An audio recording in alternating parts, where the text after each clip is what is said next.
qui dirigent les États-Unis? Est-ce les financiers, le lobbying homosexuel, les 13 familles, le lobbying de la guerre, pharmaceutique, et j'en passe? C'est tout ça. C'est tous ces gens, toute cette clique, clic-clac, cette classe, c'est tous ces gens-là, c'est tous ces intérêts organisés en classe.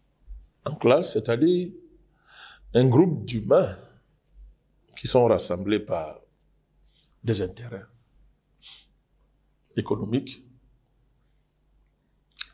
philosophiques, spirituels, mais qui ont cette fois-ci, c'est ce qui est nouveau, dans la typologie de la classe sociale, surtout si on considère la typologie marxiste, parce que Marx n'est pas le seul à parler des classes sociales, Weber aussi en parle. Oui.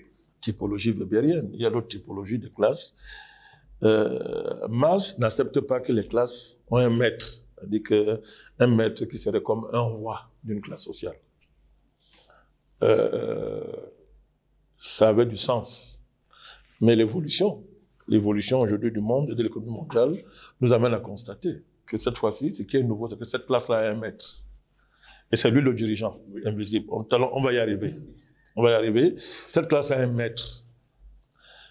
Et à la différence de la typologie marxiste, bon, c'est une différence relative, hein, cette classe-là fusionne les dimensions économiques, les dimensions philosophiques, les dimensions politiques. C'est une classe totalitaire. Nous sommes dans une dynamique totalitariste, dans une espèce d'holicité, mais cette fois-ci qui est renversée dans son principe. Cette fois-ci, cette classe-là ne cache plus sa volonté de régenter le monde entier, en fait d'être Dieu. Il y a une divinisation, n'est-ce pas, de la démarche de cette classe-là. Donc il n'y a même pas une possibilité dans leur démarche qui est de la contestation en face. Non. Marx a opposé le prolétaire aux capitalistes. C'est une opposition réelle, scientifique, qui se basait sur des catégories fondamentales sociales dégagées par la production économique. Maintenant, on n'est même plus à ce niveau. Ces gens-là, ils dirigent l'économie, ils lui donnent de l'avenir, n'est-ce pas? Et la démarche est totalitaire parce que il n'y a pas de possibilité qu'il y ait de l'opposition en face. C'est ça l'idée qu'il y a dans le projet. Donc, c'est ça que c'est en cela que c'est nouveau. Alors, vous savez, vous posez le problème de l'État profond aux États-Unis. C'est ça, c'est le problème de l'État profond aux États-Unis. Parce que quand on parle qui dirige les États-Unis, il y a toujours ce débat qui rejaillit sur l'État profond. Pourquoi? Parce qu'en fait, les dirigeants politiques américains qu'on le présente, ce n'est que de la façade. C'est connu. À chaque fois qu'il y a eu quelqu'un qui a voulu être un vrai président, on l'a tué. Kennedy. Trump, on l'a écarté. Donc, tous ces gens-là, l'Obama, lui, alors, c'est même le plus pitoyable. Il n'y a pas plus pitoyable que lui.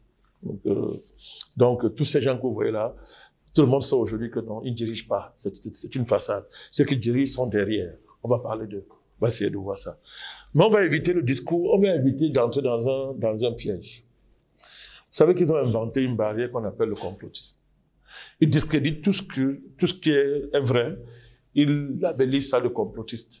Et comme ils contrôlent les médias, ça sème un peu de confusion. On va aller terre à terre doucement. Les protocoles de Toronto nous ont dit des choses, d'ailleurs. Oui, ils disent que c'est du complotisme, ça c'est du complotisme. C'est le conspirationnisme. D'ailleurs, ils assimilent tout débat sur l'état profond au complotisme. Mais pourtant, eux-mêmes reconnaissent que, vous vous souvenez, M. Macron, qui le connaissait, qui parlait dans un discours officiel que oui, la théorie du deep state, je la connais. On peut en parler. Donc, ils reconnaissent ça. Et c'est... moi, je vais essayer de partir de leur discours à eux pour démontrer qu'il y a l'état profond. Et maintenant, à la fin, je vais faire ressortir, tout le monde va voir qui dirige les États-Unis. Donc, parlons simplement. L'histoire des États-Unis, c'est une histoire d'aventuriers européens, d'aventuriers, qui sont allés découvrir une terre qu'ils ont déclarée inhabitée et vierge. Alors, en le déclarant, évidemment, il y avait déjà le projet d'exterminer tout ce qu'on a trouvé là. Parce qu'il fallait qu'on dise que c'était découvert. Il fallait que Christophe Colomb ait découvert l'Amérique réellement. Et pour ça, il faut qu'on efface toute trace de ce qui était là, avant que ce voyou ne vienne faire semblant de découvrir quelque chose. Donc, alors, quand ils ont fini ça, ben, qu'est-ce qu'on peut résumer quand on parle des États-Unis, de leur histoire? C'est quelque chose qu'ils aiment bien mettre en avant, la démocratie. Alors, historiquement, c'est les Puritains qui ont dégagé, quand ils ont créé Jamestown en Virginie, ils ont construit une communauté là-bas en Virginie qui était réellement démocratique, version occidentale athénienne. Ouais, ça veut dire qu'il y a beaucoup de religions là-bas. Ils sont connus comme des gens rigoureux, etc. sur le plan moral. Donc, les Puritains ont donc jeté les bases de la démocratie américaine, de l'idéal démocratique américain. Alors, ben, évidemment, en face d'eux, il y avait le sud-esclavagiste, qui, lui, il n'y a pas de démocratie là-bas. Il n'y a pas. Là-bas, l'esclavage est incompatible avec la démocratie, puisque on ne peut pas faire des élections dans des plantations d'esclaves. Et que les propriétaires d'esclaves doivent élaborer une violence pour justifier l'esclavage et maintenir le système. Ça enrichit, ça a débouché sur ce qu'on a appelé le roi coton, qui a enrichi les esclavagistes. Alors, il y aura les guerres de sécession, il y a la guerre de 7 ans avec la France, il y a toute une guerre, n'est-ce pas? Il y a la guerre indienne, où tout ce qui unissait tous les colons américains, c'était la mort des Indiens. Comment tuer? Chacun devait tirer. Et il y avait le tir à l'Indien. Le tir à l'Indien. L'Indien était assimilé à un pigeon qu'on abattait. Chacun devait abattre. Ça a fédéré. Ça a fédéré ces colons. Un des éléments constitués des États-Unis, c'est ça, hein? La guerre aux Indiens. La guerre aux Indiens, la conquête territoriale, n'est-ce pas? Indépendamment de la fameuse guerre d'indépendance qu'ils aiment bien vanter. 1760. Ils aiment bien vanter ça. Parce que c'est lyrique. Mais ils ne parlent pas des vrais éléments caractéristiques même des États-Unis. Donc, ils vantent la démocratie quand les colons ont pu fusionner pour déboucher sur un peuple américain. Ils ont conservé l'héritage des pères puritains. Ils ont conservé ça.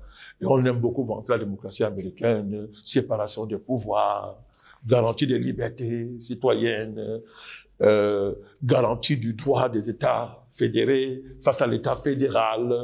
Tout ça, ils aiment bien vanter tout ça. Ça fait le charme pour les naïfs, n'est-ce pas? Ça charme les naïfs, et c'est un peu ça leur originalité. Parlons de ça.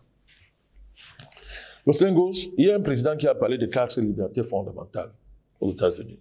J'ai oublié son nom. Je ne sais pas si c'est Roosevelt, c'est qui, les 4 libertés. Il disait liberté de parole, liberté de culte, liberté de vivre à l'abri du besoin, liberté de vivre à l'abri de la peur. C'est 4 libertés fondamentales. Il donnait un peu l'ossature du système politique américain. Pourquoi est-ce qu'elle existe?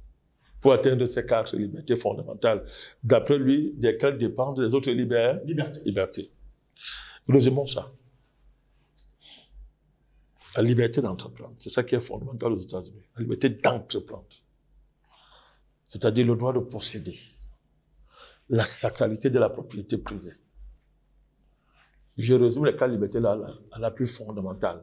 Celle qui est le caractère fondamental des États-Unis, la liberté d'entreprendre, le droit de posséder, la propriété privée. C'est sacré aux États-Unis. Parce que de la liberté d'entreprendre et de la sacralité de la propriété privée dépend de la liberté de parler, de vivre à l'abri du besoin. La liberté de culte, ça dépend de ça. Bon, la liberté de culte provenant du fait que la plupart de ceux qui ont immigré fuyaient la guerre des religions aux États-Unis. Donc, le pilier de la vie américaine, c'est la liberté d'entreprendre. La liberté de posséder, de s'enrichir. Ce qu'ils appellent le droit au bonheur.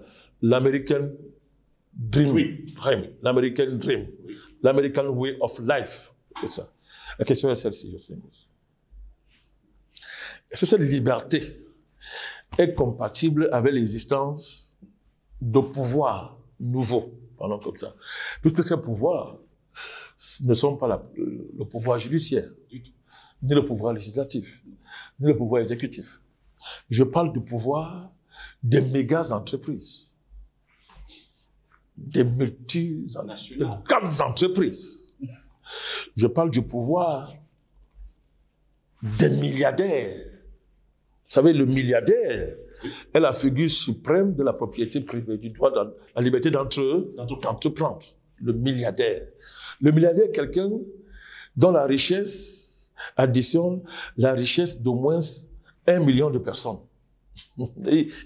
Quand on cumule ses avoirs, il est plus riche qu'1 million de personnes. C'est pour ça qu'aux États-Unis, vous pouvez le trouver avec 200 milliardaires qui sont plus riches que tous les Américains réunis. Que tous les Américains réunis. La figure du milliardaire. Il est patron d'une grande entreprise. Il peut être un pétrolier. Un pétrolier. Il peut être un transporteur. Parce que l'histoire des États-Unis, c'est aussi les premiers chemins de fer qui ont unifié les États-Unis. Attention, c'était les propriétaires, hein, les gens qui possédaient ça, et qui vont après, une fois posséder les rails, vont posséder les premières raffineries. Vous me voyez aller. Les premières raffineries. Vous voyez comment ils sont en train de partir. Après les raffineries, il fallait bien que, après avoir fait beaucoup de guerres, puisque l'histoire des États-Unis, c'est l'histoire de la guerre, Jocelyn Goss. L'histoire des États-Unis, c'est la guerre. C'est la guerre. Vous voyez très bien qu'à force de fabriquer les armes et de faire les guerres, vous voyez, on va déboucher sur un gigantesque complexe militaro-industriel. Ah, vous commencez à voir. Maintenant que on a libéré le territoire, on l'a unifié, on a assassiné tous les Indiens qui existaient, n'est-ce pas? On a unifié le territoire. Ben, il faut bien qu'il y ait une industrie pharmaceutique qui peut gérer ça. Le complexe pharmaceutique. Ben, on commence à voir. Vous voyez, il faut vous démontrer quoi? Vous dites que la liberté d'entreprendre et de posséder et de devenir riche culmine. C'est-à-dire que quand il s'épanouit, cette liberté-là, son niveau suprême, c'est le complexe militaro-industriel, c'est le complexe pharmaceutique, c'est le complexe pétrolier, ce sont les milliardaires, ce sont les grandes entreprises, et maintenant, enfin, c'est le marché financier, c'est le financier, c'est la finance, c'est la bourse. C'est ceux qui sont tellement riches au point où ils ont créé une entreprise qu'on appelle la Federal Reserve. La Réserve fédérale, c'est une entreprise cotée en bourse. C'est une entreprise qui est dans les mains de quelques familles. Familles, Jocelyn Goss. Ben, ces gens-là, la question est celle-ci. Quel est le pouvoir d'un citoyen face à ces gens? Comment fait un citoyen pour surveiller de tels pouvoirs? Parce que lui, on a fait croire que le pouvoir, simplement, c'est la séparation des pouvoirs. C'est-à-dire que lorsqu'il y a d'un côté un pouvoir judiciaire libre, ça nous fait rire parce que pour tromper les naïfs, mais supposons même que c'est libre, acceptons. Oui, quand il y a un pouvoir judiciaire libre, il y a un pouvoir législatif qui est séparé de l'exécutif, parce que pour eux, la liberté, c'est ça. La garantie de la liberté pour les pères fondateurs, ça a été de séparer le pouvoir exécutif du pouvoir judiciaire et du pouvoir législatif, qui déboucherait sur un équilibre de pouvoir, qui garantirait les libertés. Ça, c'est la théorie fondamentale. Mais ces gens-là ont tellement pensé, Jocelyn Goss, ils étaient tellement intelligents, qu'ils n'ont pas vu que tout ça allait produire les nouveaux pouvoirs. Je suis en train de vous définir les nouveaux pouvoirs là. Ça, les pères fondateurs ne pouvaient pas voir ça. Les petits pèlerins du Mary Flow ne peuvent pas voir ça. Les Quakers ne peuvent pas voir ça. Les esclavagistes là ne peuvent pas voir ça. Mais leur père déjà voyait. Mais ne parlons pas encore de lui. Donc cet épanouissement de la liberté d'entreprendre, je vous dis, a abouti donc à l'émergence de mastodontes qui sont plus puissants que l'État. Bon, je demande ça parce que personne ne peut nier ça. Si je parle de famille, on va dire qu'on fait les complots.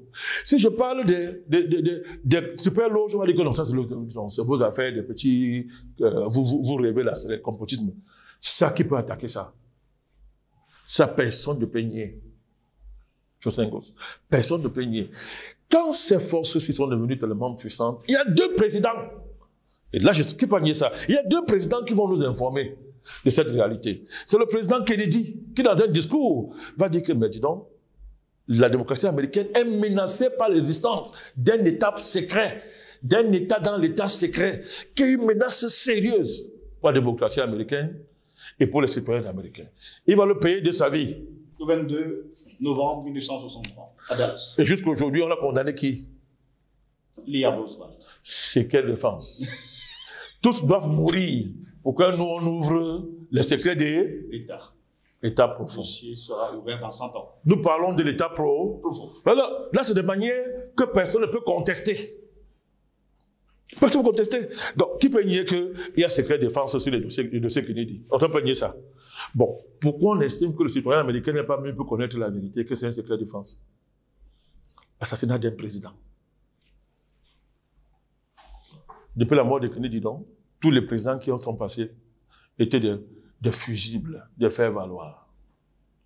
Parce que ceux qui dirigent l'Amérique, on y arrive, ce sont les nouveaux pouvoirs-là. Et ils ne sont pas, le citoyen n'est pas capable d'arriver à leur niveau. Parce que pour arriver à leur niveau, Josselin-Gosse, il faut accéder à des informations de haut niveau stratégique. Oui. Il faut avoir de l'argent pour pouvoir dégager du temps. Josselin-Gosse. Il faut avoir l'argent pour dégager du temps nécessaire pour chercher à connaître réellement le niveau d'influence de ce pouvoir-ci. Josselin-Gosse. Ce n'est pas la portée du citoyen lambda. Ce n'est pas la portée du citoyen lambda. Même quand vous organisez en société civile, en association démocratique, que vantait de Tocqueville, pour vanter la démocratie américaine, n'importe quoi, vous n'arriverez jamais à la puissance de ces gens-ci. Donc nous sommes en train, voilà l'état profond que nous sommes en train de parler, l'état profond. Voilà les bases. L'émergence de ce nouveau pouvoir extrêmement puissant, le complexe militaro-industriel, le complexe pharmaceutique, la finance, et maintenant les complexes de communication qui vont déboucher sur les NTIC, les nouvelles technologies de l'information, dont le point culminant a été le fait qu'un petit salopard, comme le monsieur qui a Facebook, a interdit la parole à un président des États-Unis, Donald Trump.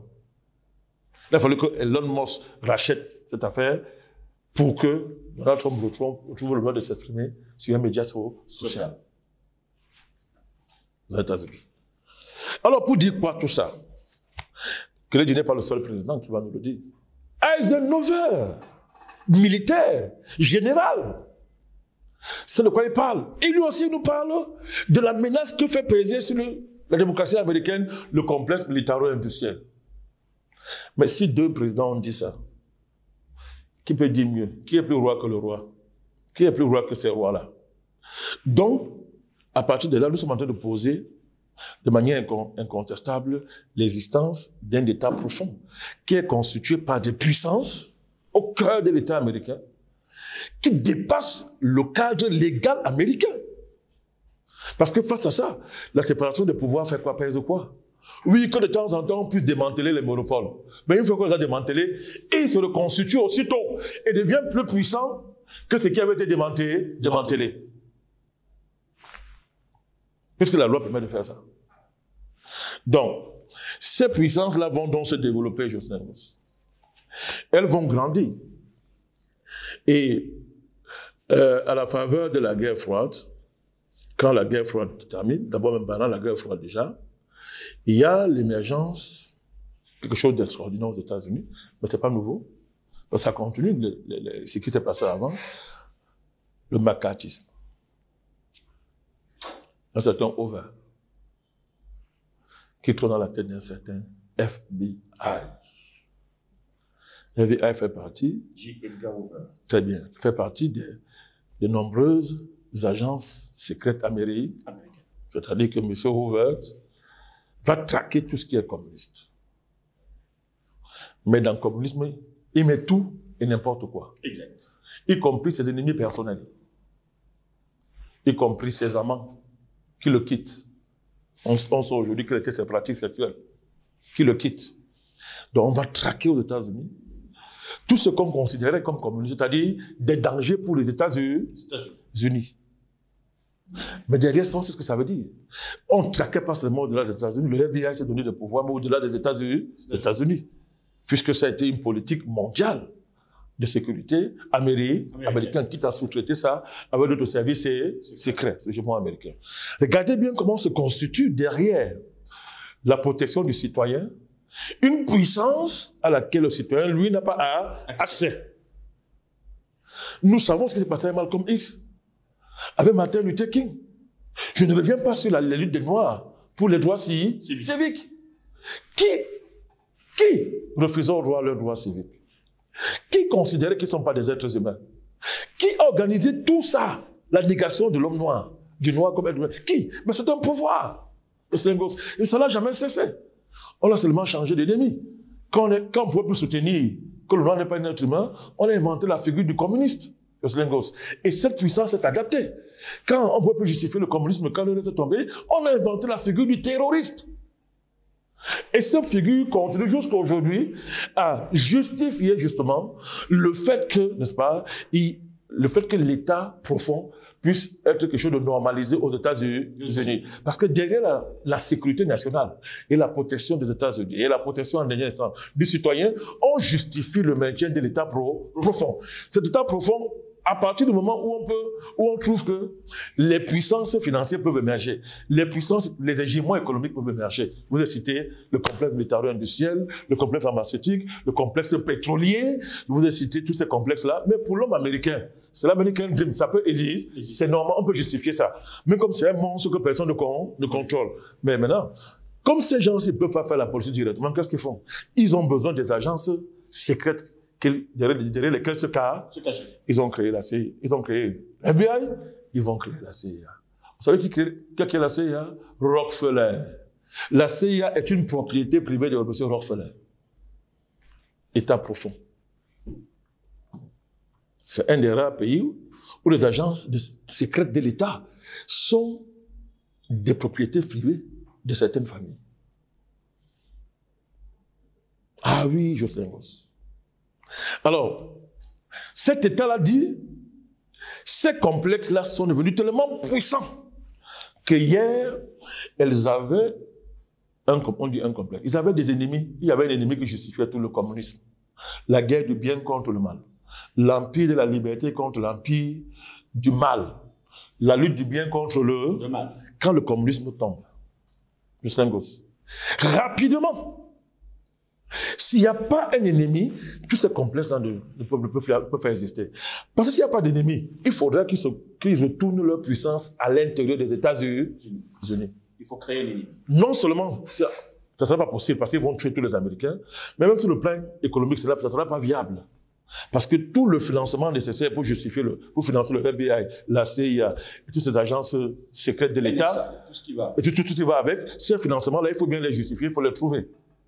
On crée rapidement un ennemi, le terroriste. Mais il n'est pas né là, on l'avait déjà créé depuis en Afghanistan. Si on prend seulement cette référence-là, parce qu'il fallait empêcher à tout prix que les soviétiques triomphent en Afghanistan. Donc on a créé le terrorisme, on a créé Ben Laden, on les a armés, on les a fabriqués, on a transformé les structures secrètes de l'État en matrice du terrorisme. Allez voir Wikileaks, fouillez Wikileaks, tapez sur Internet, c'est là. Maintenant c'est public, chacun peut lire. Il y a des débats que nous, on ne fait plus. Les gens peuvent aller lire. Donc, Jocelyn Goss, à partir de ce moment-là, il va se passer quelque chose d'extraordinaire.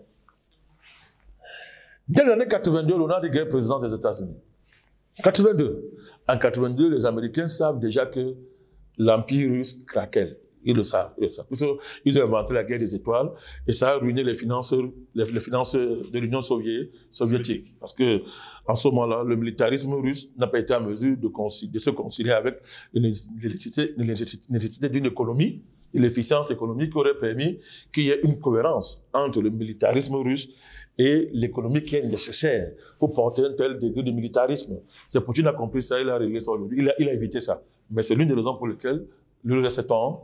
Donc, au moment de les Américains avaient déjà l'information que ça va tomber. On est en 82. Dites-moi pourquoi, alors qu'on est à la fin de la guerre froide, pratiquement, le président américain de l'époque, Ronald Reagan, va créer une institution, un cadre légal, mais au-dessus de la légalité. Il se base sur la loi, il crée un cadre sur la base, mais il crée un cadre extra-légal. Il va créer ce qu'on va appeler aux États-Unis, permettez-moi, l'homme n'est rien sans son bord. Il va créer ce qu'on appelle Continuity of Government. La continuité de gouvernement. Continuity of Government. COG, le COG. COG, vous voulez. COG, COG. Alors, qu'est-ce qu'il y a dedans, Justin Goss? C'est terrible. Le Continuity of Government signifie quoi? Signifie que le gouvernement, on prend disposition pour assurer le fonctionnement du gouvernement américain en cas d'attaque nucléaire et d'élimination des chefs d'exécutif. C'est-à-dire qu'on prévoit, on appelle ça des simulations. On prévoit que bon, s'il y a une guerre nucléaire, le président peut être assassiné, l'ennemi peut décider d'attaquer les centres névralgiques de l'exécutif. Alors pour ça donc, il faut que le gouvernement ne s'arrête pas. Alors, on dit donc que pour penser ce projet et l'organiser, on crée des gestionnaires du projet.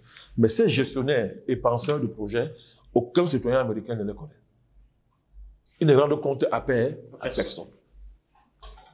On ne sait même pas ce qu'ils font. On a seulement dit que non, il faut protéger le président en cas de guerre nucléaire. S'il y a une crise, il faut que le gouvernement continue.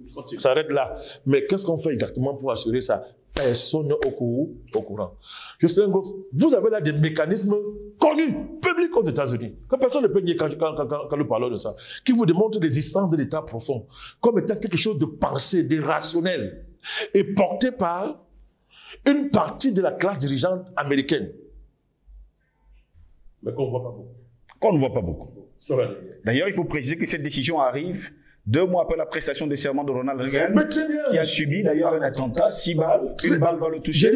On va trouver donc l'occasion de dire il faut sortir ce genre de loi. Rien au hasard. Rien au hasard. Rien au hasard. Donc là, c'est le début. Vous avez là l'ancêtre des Patriot Acts, mais qui sont en réalité des actes contre le terrorisme. Oui. Voilà. Les actes contre le terrorisme. Vous avez l'ancêtre de ce mécanisme-là. C'est-à-dire qu'au cœur de l'État américain est créé des institutions qui sont censées protéger les institutions, mais eux-mêmes ne sont jugés par personne.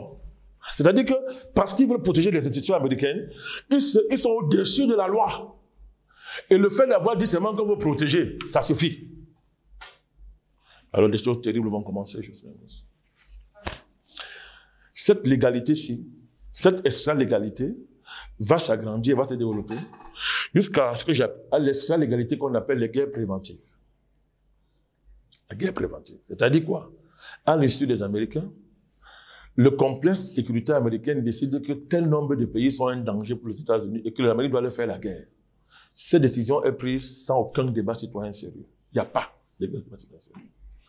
Donc, la théorie de la guerre préventive, qui ignore, qui détruit le droit international, qui détruit la diplomatie, décide que tel État, c'est un État voyou, on lui fait la guerre. Ils en ont classé 7 à l'époque. Ça a provoqué la démission d'un général qu'on appelle Wesley Claes, qui m'a dit que mais c'est qu'elle a fait ça. On lui dit ferme ta gueule. Urgence nationale. Urgence sécurité nationale. Il dit que mais en quoi ces pays-là nous menacent? On dit que ce sont les rock states, États voyous. Il demande en quoi ça nous menace? On lui dit que non, si tu as ton problème, tu comprends. Il a démissionné Wesley Claes. Il a démissionné du Conseil de sécurité américain. Mais tout ça, les Américains ne savent même pas ce qui se passe. Ils ne sont même pas au courant. Mais allons plus loin. Cette démarche va conduire à la guerre en Irak, où des gens vont venir créer une arme de destruction massive. N'insistons pas dessus. Je sais ce qui s'est passé. Ça a débouché sur quoi? Tout le complexe militaro-industriel américain, tout ce complexe a débarqué en Irak. On a aujourd'hui des millions de morts en Irak. Mais jusqu'à aujourd'hui, les Américains ne savent pas. Pourquoi on a fait cette guerre? Mais on leur a dit que leur sécurité était menacée. Leur sécurité était sérieusement menacée. Et ça veut dire quoi? Non seulement quand on dit ça, ça débouche sur des actes qui sont pris légalement, le Patriot Act, par exemple. C'est-à-dire que l'Amérique est déclarée en guerre, l'Amérique est en état d'urgence, Et il y a une date extraordinaire où ça va, l'état profond va dépasser les limites. L'attentat du 11 septembre. Vous vous souvenez, non?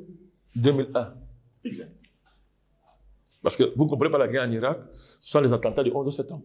C'est-à-dire quoi? C'est-à-dire que l'état profond, donc, qui sent son existence est menacé, doit se justifier et se maintenir. Elle a inventé l'ennemi qui est d'abord fictif, le terrorisme. Mais il faut qu'il devienne réel. Comment on le rend réel? Attentat du 11 septembre. Et donc, très bien. On sait aujourd'hui que Ben Laden n'a rien à voir là-dedans. Saddam Hussein n'a rien à voir là-dedans. Qui a donc tué les Américains? C'est les Américains. Non, mais il suffit de voir comment les 2 tours sont tombés. Il n'y a pas de débat. Tous les ingénieurs en bâtiment savent ce qui s'est passé.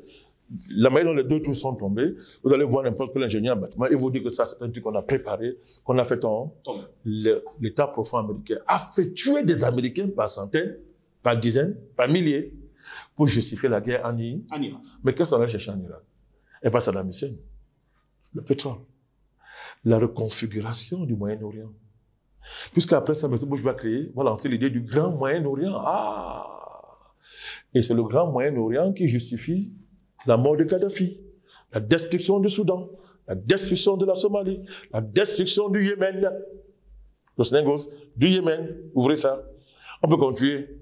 Qui met le feu au Sahel, en Syrie. Merci. La destruction de la Syrie. Qui met le feu au Sahel. Et qui s'accomplit en Ukraine. L'Ukraine est le summum. C'est de ça qu'il s'agit. Et ça a des conséquences. On met l'Amérique sur état d'urgence. Depuis septembre 2001, l'Amérique est en guerre, Justin Goss. Donc, l'Amérique est en état d'urgence. Quand on dit état d'urgence, suppression des libertés.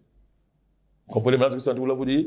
Quand on dit qu'un pays est sur état d'urgence et en guerre, suppression des libertés. Les 2 mandats d'Obama n'ont rien changé, au contraire. Il va passer à un niveau. Obama va aller plus loin dans la manifestation de la profondeur de l'État dont il est l'otage, dont il n'est que le représentant légal au pouvoir. Obama va inaugurer les assassinats par drone. Plus de 20 000 morts, Obama, dans toute la vallée là du Pakistan, qui va du Pakistan en Afghanistan, tout ça. Il va tuer près de 20 000 personnes par drone. Donc en fait, il n'a pas tué. Au nom de la guerre, au nom de l'état d'urgence, au nom de la sécurité américaine, mais on sait pourquoi Obama tuait. En réalité, il tue pour quoi? Il tuait pour M. Rockefeller. Il tuait pour le complexe militaro-industriel qu'il doit protéger en dernière instance. Il tuait pour le complexe pétrolier. En réalité, c'est pour ça qu'on tue. Vous demandez que tu dis les Américains, ils tuaient pour les marchés financiers. C'est un gosse. C'est pourquoi, parce que quand on déclare la guerre en Irak, quand on a détruit l'Irak, toutes les bombes qu'on a la guerre en Irak ont été facturées, est-ce que vous savez ça? Oui. Ont été facturées à l'État irakien. Alors, quand on le fait, en attendant que l'État irakien paye, parce que le problème, c'est pas ça le problème, mais on crée de la monnaie aux États-Unis. Le dollar, la fluctuation du dollar se met en mouvement. Alors, on fait ça. Les qui profitent. Les qui ont gagné les marchés de la reconstruction de l'Irak. Ce sont toujours eux. Quand une armée, c'est-à-dire quand on fait descendre en Irak, cette armée qui est descendue là avec les Roumains, vous voyez comment tout ce spectacle de la mort, on a transformé la guerre en spectacle. Quand les Donald Rumsfeld, les généraux Schwarzkopf, Norman, débarrassaient qu'il fallait cette installation extraordinaire qui ont envahi l'Irak, c'est un coup qui paye. Tous ces gens profitent, l'État profond. Vous allez voir que les entreprises qui gagnent les marchés sont dans les mains de qui? Les Dick Cheney, les Rumsfeld, qui plus tard sont des ministres, c'est-à-dire des secrétaires d'État, occupent les hauts postes dans l'administration. On appelle ça le pantouflage. Des gens qui quittent le secteur privé, occupent les hautes fonctions de l'État, quittent ces hautes fonctions de l'État, retrouvent le secteur privé comme ils veulent, c'est-à-dire la tête des multinationales, des banques, des multinationales pétrolières, de la santé, de l'agriculture, tout ce que vous voulez. Alors, comment vous expliquer ça? Ce voyage permanent entre le privé et l'État, c'est quoi? C'est ça l'État profond. C'est ça l'État profond. Aussi simple à comprendre plus que ça. C'est ça l'État profond de Justin Goss. Alors, donc, il fallait rappeler tout ça, sans passer par un discours qui va prêter le flanc au complotisme. On prend les structures légales américaines, de l'État américain, pour démontrer que oui, Justin Goss, l'État profond, ce n'est pas une fiction. C'est ça les États-Unis. Maintenant, que disent les États-Unis? Comme ce n'est pas le président. Ce sont ces gens-ci, complexe militaro-industriel, qui, après la guerre froide, s'est complètement privatisé et qui a culminé avec l'invention des entreprises privées militaires. Alors, une entreprise privée militaire, c'est une entreprise qui peut faire la guerre, Justin Goss, qui peut fabriquer les armes, qui produit de la stratégie militaire, de l'intelligence militaire, qui fait ce qu'on appelle la projection logistique sur les champs de guerre. C'est à la portée de n'importe qui, ça demande des milliards. Vous voyez donc la connexion entre ceux qui la créent et les banquiers. Qu'eux peuvent dégager l'argent. On fabrique les bénéfices, on fabrique l'argent. Ce sont des marchés de haut niveau, des marchés réservés, c'est pas avec n'importe qui. C'est pas n'importe qui, vous appelez les biotechnologies. Ouvrez les yeux, les biotechnologies, les laboratoires qui font de la recherche, soit des gens pour prévenir les pandémies et s'assurer que les anciennes maladies ne reviennent pas en force. Tout ça, ça se finance. Et quand on a fait de financer, il faut trouver des marchés. Il faut que les milliards dépensés rentabilisent. Vous comprenez ça? Et vous avez les pandémies. On crée des pandémies. Vous avez les pandémies. Oui. Bon, maintenant, vous avez des gens qui sont arrivés à un niveau où, depuis le club de Rome des années 70, les gens ont compris que non. Ils disent que, attends, ça vient grave là. Les marchés ont cessé de croître. Il n'y a plus de marché réel en réalité. On est arrivé à une certaine ligne. Qu'est-ce qu'ils ont fait? Ils ont mobilisé, soi-disant la science, pour inventer le péril écologique. Il faut sauver la planète. On commence donc à dire qu'il faut défossiliser l'économie mondiale. Il faut la transition énergétique pour sauver la planète. On arrive. Quels sont donc ceux? Quels sont les groupes qui sont en première ligne pour sauver la planète? Quels sont les groupes qui sont en première ligne pour défossiliser l'économie mondiale? Les qui sont en première ligne pour verdir l'économie mondiale, qui? C'est pas vous. Les mondialistes. Klaus Schwab, les 13 familles, Rothschild, Rockefeller, les Morgan, les Warburg, les banquiers, la finance. La finance. Là, ils sont passés très loin. Parce qu'à partir du moment où ils se réunissent, à partir du moment où ils ont tout l'argent, ceux qui gèrent les banques, ils ont la Banque fédérale allemande, ils ont la Banque européenne, c'est un cartel de banques, ils ont créé SWIFT, mais ils ont créé le BRI, Banque de règlement international, ceux qui décident toutes les formes d'argent dans le monde. Ils contrôlent tous les guichets, ceux qui décident à qui on donne de l'argent ou pas. Moi, je vous pose une question. Que valent les États devant une telle puissance? Absolument rien. C'est pas ce que vous voyez? Bon, depuis un bon bout de temps, depuis la fin de la guerre froide, qui place les présidents? Tous les présidents vous parlent de la finance, non? Y compris la gauche française. M. Hollande vous a dit quoi? Que l'ennemi, c'est la finance. Mais quand il est devenu président, c'est pas lui qui a parlé de l'arrivée de M. Macron au pouvoir. Exact. C'était pas son rôle. Aux États-Unis, Joe Biden, l'Ukraine, c'est quoi? Les laboratoires en Ukraine. Tout l'argent qu'on jette en Ukraine, ça cache quoi? Joe Biden a des intérêts privés. C'est ça l'affaire avec son fils. Mais il n'est pas seul. Joe Biden est le système. Joe Biden incarne la putréfaction la plus avancée du système politique américain. C'est pour ça que vous voyez Joe Biden. C'est le système qui est derrière lui. Les républicains sont mouillés. Les démocrates sont mouillés dedans. Ça fonctionne comme ça. Et vous avez qui? La guerre en Ukraine. Cette guerre en Ukraine, qu'est-ce qu'on est en train de voir? Est-ce que Poutine fait la guerre en Ukraine? L'Ukraine s'est terminée depuis. Il fait la guerre à l'OTAN. Comment vous expliquez que subitement, un matin, il y a un tremblement de terre en Turquie? Ce tremblement de terre n'a aucune caractéristique de tremblement de terre naturel. Aucune. Ça sort d'où? Parce qu'il faut punir M. Erdogan. Et vous avez vu comment l'Occident a fait la campagne de son adversaire. Heureusement pour eux, il a gagné. Et je pense qu'il y a des gens qui sont réveillés avec les yeux rouges ce matin. Très bien. Il a gagné. Mais posez-vous la question. C'est-à-dire que ça sort d'où? Ce tremblement de terre qui peut raser tout. Des villes, mais qui n'a pas les caractéristiques d'un tremblement de terre naturel. Qui a intérêt à ça? Qui a intérêt à créer la peur? Qui a intérêt à nous vendre la peur pour obtenir notre consentement? Quand ce sont pas les tremblements de terre, ce sont les pandémies. On ne prévoit déjà la X est en train d'arriver après le Covid. Quels sont ces gens qui peuvent fabriquer des maladies en un temps record? Quels sont ces gens qui sont en mesure de changer le climat? Qui fait du climat une arme de guerre? La nourriture, une arme de guerre. La respiration, une arme de guerre. La vision, une arme de guerre. Ghost, qui? Vous demandez qui dirige les États-Unis? Qui? Sont ces gens. COP 21, COP 22, COP 20, COP 21, non. COP 1, COP 2, COP 3, COP 4, COP 6, COP 7, jusqu'à COP 20, COP 21, COP 22, COP 23. COP 26, machin et consort. Il faut signer des choses de tout, ils sont dedans. Ils veulent sauver la planète. Sans eux, on va tous disparaître. Ils sont les qui? Qui est leur père? Maintenant, on va clôturer par là. Terminons. Oui. Qui est leur père? Jocelyn Gauche. Quand les gens aiment l'argent plus que l'être humain, qui est leur père?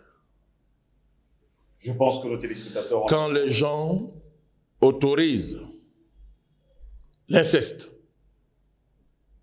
le mariage homme-animal, magnifient et célèbrent le transgenre, Quand les gens vous disent qu'un enfant à 4 ans peut se masturber, peut définir sa sexualité, les qui sont en première ligne? Qui? Ces valeurs viennent de qui? Toutes nos traditions nous ont appris que là où on célèbre ces valeurs, il y a quelqu'un. On l'appelle Satan. Vous me demandez que dit aux États-Unis? J'ai la conclusion vous-même. À travers ses fils et tous ces gens qui portent ces valeurs, c'est facile à voir, c'est facile à voir. Et qui, pour justement maintenir leur pouvoir, sont prêts à détruire le monde, à nous transformer en tout sauf les autres humains. C'est ça qui a justifié l'action de M. Poutine. C'est ça qui a justifié l'opération militaire spéciale en Ukraine. C'est pour ça que nous militons pour un monde multipolaire, pour stopper ça.